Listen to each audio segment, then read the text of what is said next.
कहानी की शुरुआत सुबह के 4:30 बजे इलाहाबाद रेलवे स्टेशन से होती है। हल्की सर्दी और धुंध के बीच प्लेटफॉर्म नंबर 3 की एक बेंच पर 25 साल की राधिका अपने 3 साल के बेटे आदित्य को गोद में लिए बैठी थी।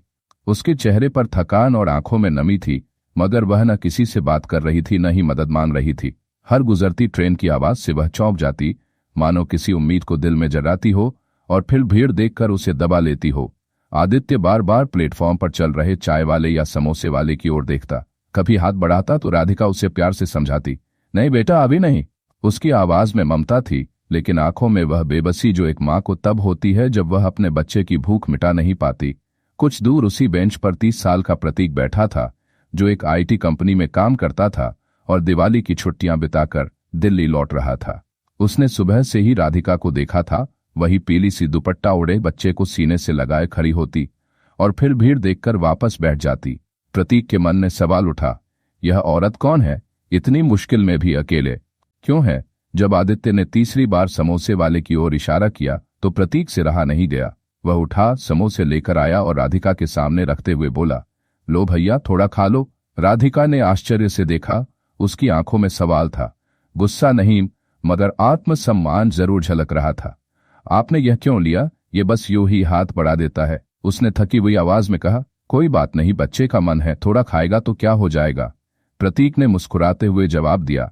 राधिका ने कुछ नहीं कहा, बस अपने बेटे को देखा जो पहली बार उस दिन मुस्कुरा रहा था।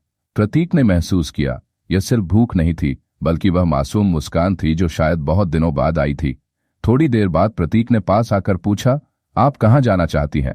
सुबह से आपको यहीं बैठे देख रहा हूं, कोई दिक्कत है? राधिका झिझकी, फिर बोली, मुझे दिल्ली जाना है। मेरे पास जनरल टिकट है, लेकिन हर ट्रेन में इतनी भीड़ है कि बच्चे के साथ चढ़ने का साहस नहीं हो रहा। प्रतीक ने तुरंत कहा, अरे मैं भी दिल्ली जा रहा हूं, मेरे पास AC टियर का टिकट है, चलिए मेरे साथ, मैं TT से बात कर लूंगा। राधिका ने संकोच से कहा, पर मेरे पास तो सिर्फ जनरल टिकट है। कोई बात नहीं, मैं संभाल लूंगा, आप बस चलिए, प्रतीक ने दृढ़ता से कहा। राधिका ने हाँ में सिर हिलाया। शायद अब उसके पास कोई और विकल्प नहीं था। जब ट्रेन आई तो प्रतीक ने राधिका का छोटा सा बैग उठाया और उसे ऐसी कोच तक ले गया। पहली बार राधिका को लगा जैसे किसी ने उसका बोझ हल्का कर दिया हो, न सिर्फ बैग का बल्कि दिल का भी। ट्रेन में बैठते ही राधिका ने पूछा, यहाँ इतनी ठंड क्यों है? क्योंकि आप पहली बार ऐसी कोच में हैं, प्रतीक मुस्कुराया। जब TT आया तो प्रतीक ने उसे अलग ले जाकर बात की। राधिका दूर से देखती रही, उसकी आंखों में डर था, लेकिन जब TT मुस्कुराकर चला गया तो उसने राहत की सांस ली। सब ठीक है, अब आराम से बैठिए, प्रतीक ने कहा। राधिका ने पूछा, आपने मेरी इतनी मदद क्यों की? क्योंकि आप इंसान हैं और इंसानियत आज भी जिंदा है, प्रतीक ने सीधा जवाब दिया। यात्रा शुरू हुई। ट्रेन की खिड़की से बाहर का अंधेरा देखते हुए राधिका अभी भी पूरी तरह शांत नहीं थी। उसके मन में एक डर था, शायद इसलिए नहीं कि कोई नुकसान होगा, बल्कि इसलिए कि वह इतने समय से खुद को अकेला समझती आई थी और अब कोई अजनबी उसकी परवाह कर रहा था। कुछ देर बाद प्रतीक ने पूछा, अगर बुरा ना माने तो एक सवाल पूछूं? आप इतनी सुबह इस छोटे बच्चे के साथ अकेले दिल्ली क्यों जा रही हैं? राधिका की आंखें नम हो गईं। शायद अब उसका मन बोलना चाहता था। धीरे धीरे उसने अपनी कहानी बताई। मेरी शादी 3 साल पहले हुई थी। मेरे पति रोहित एक प्राइवेट कंपनी में काम करते थे। शुरू में सब ठीक था, लेकिन धीरे धीरे उनकी शराब की लत सामने आने लगी। पैसे की तंगी, गालियां और कई बार हाथ भी उठ जाता था। जब आदित्य हुआ तो वे कुछ दिनों के लिए सुधरे, लेकिन फिर एक दिन बाइक एक्सीडेंट में उनकी मौत हो गई।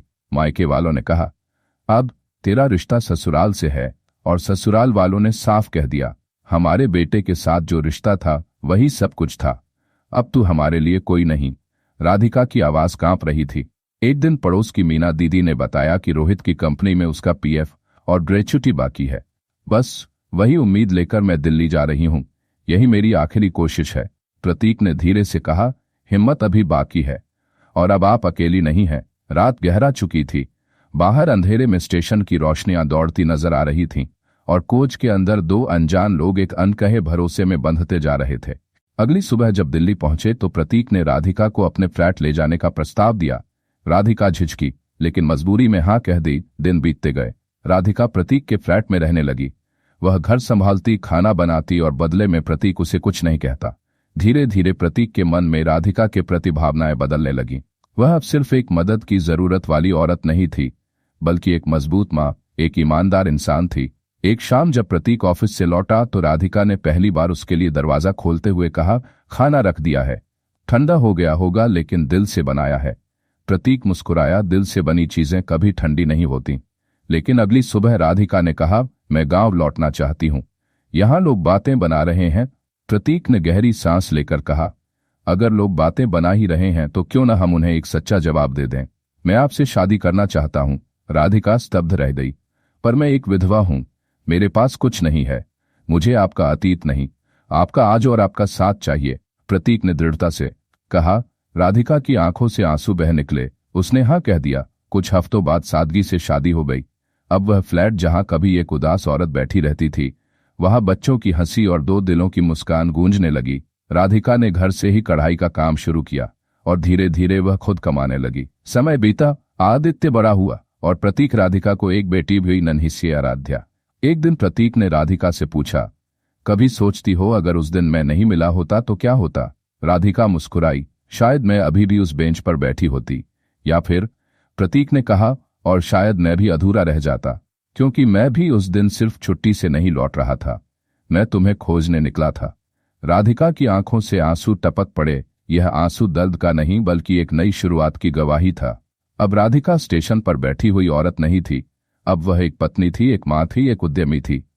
और सबसे बड़ी बात, अब वह खुद के लिए जी रही थी। क्योंकि जिस दिन एक औरत अपने डर को हराकर खुद के लिए जीना शुरू करती है, उस दिन वह सिर्फ जिंदा नहीं होती, वह मुकम्मल होती है।